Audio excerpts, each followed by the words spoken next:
జత కలిసే జగములు రెండు జత కలిసే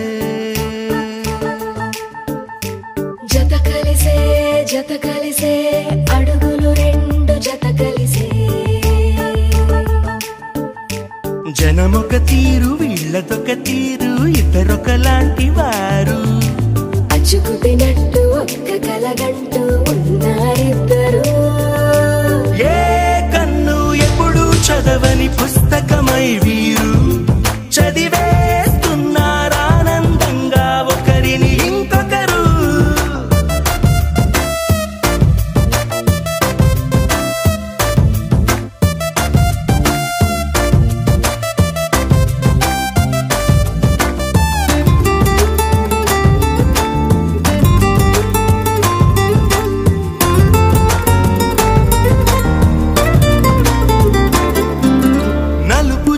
నలుసైనా అంటు